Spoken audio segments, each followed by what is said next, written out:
This channel's content is strictly for educational and informational purpose and does not endorse or promote any form of violence, harm, illegal activities, self-injuries and communal disharmony. বৈশ্বনাথদা, আজকে supreme কোর্টে স্বস্তি তো মিললই না, উল্টে বড় প্রশ্নের মুখে পড়ল রাজ্য।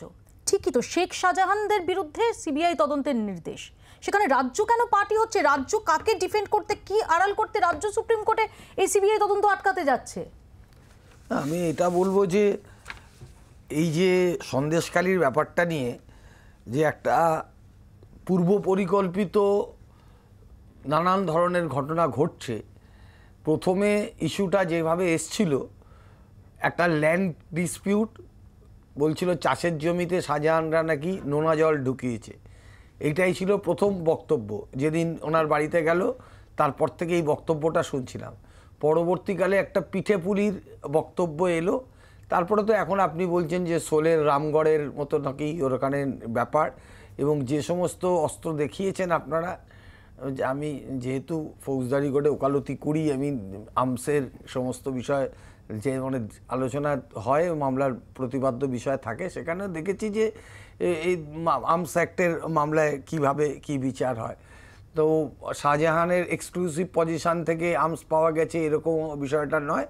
তো শাহজাহানকে ডিফেন্স করার ব্যাপারটা এখানে তো আলোচনা নয়। আমার আলোচনা হলো যে সন্দেশখালিটাকে এখন নির্বাচনের সময় একটা দেখানোর প্রক্রিয়া, যাতে এটা প্রমাণ করা যায় যে পশ্চিমবাংলাকে যতই কলকাতাকে নিরাপদ শহর বলা হয়, শ্রীরামপুর থানাকে আদর্শ থানা বলা হোক, যেভাবে সেন্ট্রাল গভর্নমেন্টের রিপোর্টে বাংলার ল অ্যান্ড অর্ডার সম্বন্ধে যে বৈশ্বনাথদা এটা যখন বলেন তখন আপনাকে মনে রাখতে হবে যে কিছুই হতো না যদি সন্দেশখালিতে 5ই জানুয়ারি যখন ইডির টিম পৌঁছলো, সেই সময় ওই রকম চূড়ান্ত ভয়ঙ্কর পরিস্থিতি না তৈরি হতো। এটা কারা করেছে? চক্রান্ত হলে সে চক্রান্ত কারা করেছে?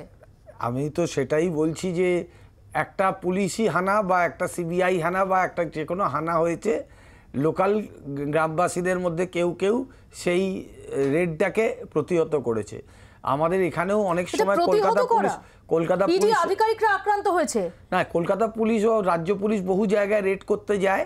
আর 353, 332 ধারাটা আপনি খুলে দেখে নিন যে এই ধরনের মামলা প্রচুর আছে। 353 আমি জানি, কর্তব্যরত অবস্থায় পুলিশ কর্মীকে নিগ্রহ বা হেনস্থা করলে। সেদিন যে হামলা হয়েছিল প্রাণঘাতী হামলা, মরে যেতে পারতো, আমাদের সহকর্মীরা মরে যেতে পারতেন, ইডি আধিকারিকরা মরে যেতে তো পারতেনই, আমাদের সহকর্মীরা মরে যেতে পারতেন। সেটার তো বিচার হচ্ছে। আপনি বলছেন যে ঠিক আছে, আমি তো বলছি যে তার জন্য তো রাজ্য পুলিশ অ্যারেস্ট করেছে শাহজাহানকে।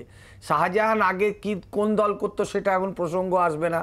উনি গৌতম দেবের ঘনিষ্ঠ ছিল, সিপিএম পার্টির নিরাপত্তা সর্দারদের সঙ্গেই উনি ছিলেন। তারপরে আমাদের এখানে জয়েন করেছিলেন বলে আপনারা জানেন, বলছেন। কিন্তু আমরা তো বলছি যে রাজ্য পুলিশই তোকে অ্যারেস্ট করেছে, রাজ্য পুলিশের কাস্টাডি থেকে সিবিআই কাস্টাডিতে নিয়েছে। এই নয় যে সিবিআই ওকে অ্যারেস্ট করতে পেরেছে। বাংলার আওয়াজ, বাঙালির আবেগ, জি 24 ঘন্টা।